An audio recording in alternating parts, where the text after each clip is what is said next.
there is some sick, perverted shit about to be talked about.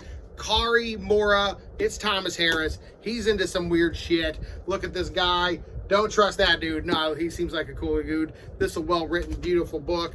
We're going to get right into it. This is going to be sick. Not meant for kids.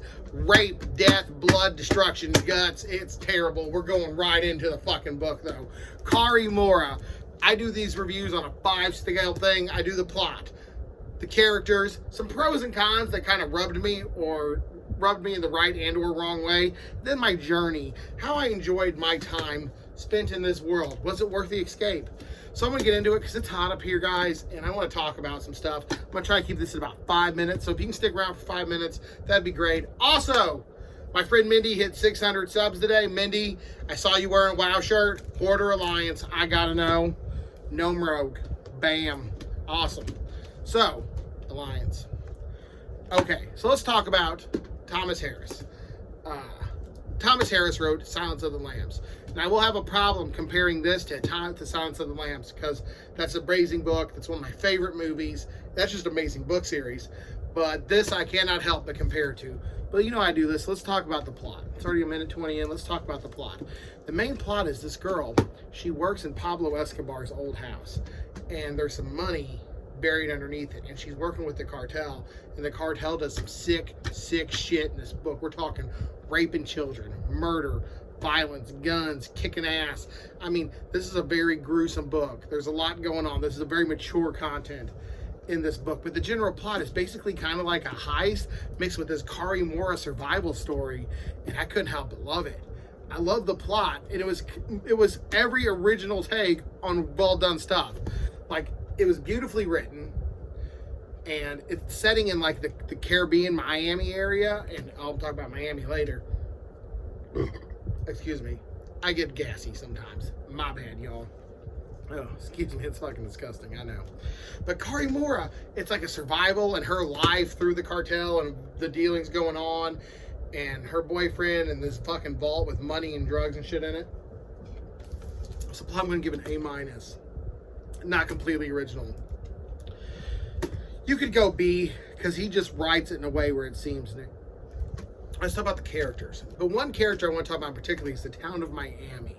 I felt vibrant. I felt like I was in Miami. He wrote it well. He wrote a very good culture. And for books like this, that's something I underappreciate, because I don't usually think of like the setting as a culture.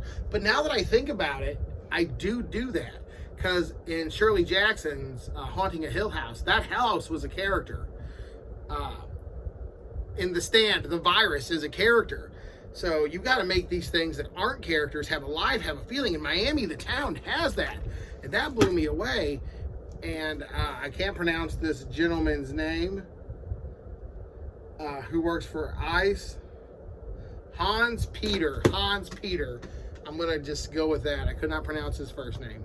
Hans Peter, he's a cool guy. I liked him a lot.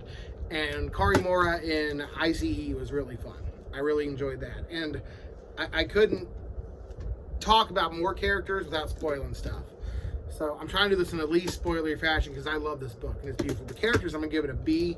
The setting was great, but they really only delve into like a couple main characters. You don't get a whole lot of variety. Let's do pros and cons. Pros for me is this is disturbing.